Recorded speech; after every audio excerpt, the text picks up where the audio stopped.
વિશ્વ આજે એક એવા વળાંક પર ઊભું છે જ્યાં યુદ્ધ ફક્ત સરહદો પર નહીં પરંતુ જીવનની મૂળભૂત વ્યવસ્થાઓ પર લડાઈ રહ્યું છે. વીજળી, પાણી, તેલ, જેના પર આખી માનવ સંસ્કૃતિ ટકી છે, હવે એ જ યુદ્ધના મુખ્ય નિશાન બની રહ્યા છે. અને જો આ સંઘર્ષ વધ્યો તો તેની અસર ફક્ત મધ્ય પૂર્વમાં નહીં પરંતુ ભારત સહિત આખી દુનિયામાં જોવા મળી શકે છે. શું આપણે એક નવા ઉર્જા યુદ્ધ તરફ આગળ વધી રહ્યા છીએ? આવો વિગતે વાત કરીએ આ અહેવાલમાં. નમસ્કાર, હું ઉત્સવ ડાયાણી, આપ જોઈ રહ્યા છો સોમાન. મધ્ય પૂર્વમાં ઊભી થયેલી હાલની પરિસ્થિતિમાં અમેરિકાના રાષ્ટ્રપતિ ડોનાલ્ડ ટ્રમ્પ દ્વારા ઈરાનને કડક ચેતવણી આપવામાં આવી છે. ખાસ કરીને હોર્મુઝની ખાડી જેવા અત્યંત મહત્વના જળમાર્ગ લઈને જો આ માર્ગમાં કંઈ અવરોધ ઊભો કરવામાં આવશે તો ઈરાનના વીજ ઉત્પાદન કેન્દ્રો અને ઉર્જા સંબંધિત માળખા પર હુમલો થઈ શકે છે તેવી વાત કરવામાં આવી છે. બીજી તરફ ઈરાન સ્પષ્ટ કરી રહ્યું છે કે જો તેના માળખા પર હુમલો થશે તો સમગ્ર મધ્ય પૂર્વમાં ઉર્જા અને પાણીની સુવિધાઓને નિશાન બનાવી શકે છે.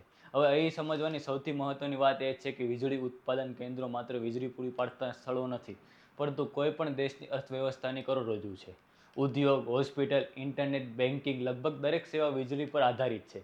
અંદાજિત 90% કરતાં વધુ સેવાઓ સીધી કે આડકતરી રીતે વીજ પુરવઠા પર નિર્ભર છે. એટલે જો વીજળી બંધ થાય તો તે દેશનું દૈનિક જીવન અને અર્થતંત્ર બંને ઠપ થઈ શકે છે. પાણીની વાત કરીએ તો મધ્ય પૂર્વમાં જેવા વિસ્તારોમાં તેની મહત્વ વધુ વધી જાય છે. અહીં ઘણા દેશોમાં પીવાનું પાણી દરિયાના ખારા પાણીને શુદ્ધ કરીને બનાવવામાં આવે છે, જેને ડિસેલેશન પ્રણાલી કહેવામાં આવે છે. કેટલાક દેશોમાં આ પ્રણાલી 50% કરતાં વધુ પીવાના પાણી પૂરું પાડે છે. જો આ સિસ્ટમને નુકસાન થાય તો લાખો લોકો માટે તરત જ પાણીનો સંકટ ઊભું થઈ શકે છે. હવે વાત કરીએ સૌથી મહત્વનો મુદ્દાની, હોર્મુઝની ખાડી. આ વિશ્વનો સૌથી વ્યસ્ત તેલ પરિવહન માર્ગ છે. અહીંથી દરરોજ લગભગ 17 થી 20 મિલિયન બેરલ તેલ પસાર થાય છે, જે વિશ્વના કુલ તેલ વેપારના અંદાજે 20% હિસ્સો છે.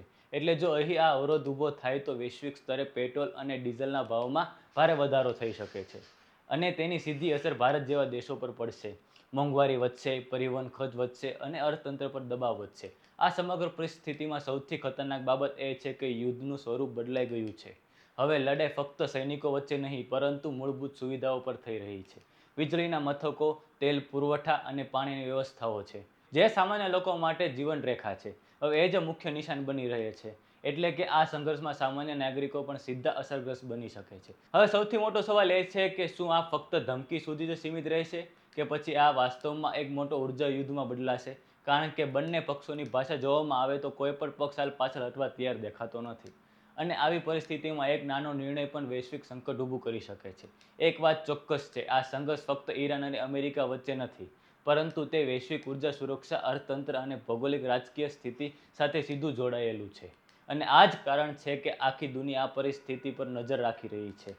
તો હવે પ્રશ્ન એ છે, શું આ તણાવ શાંતિ તરફ જશે કે પછી વિશ્વ એક નવી ઉર્જા સંકટ તરફ આગળ વધી રહ્યું છે? તમારું શું માનવું છે અમને જરૂરથી જણાવજો. આવી જ સચોટ અને વિશ્લેષણાત્મક માહિતી માટે જોડાઈ રહ્યો સોમાન સાથે. નમસ્કાર.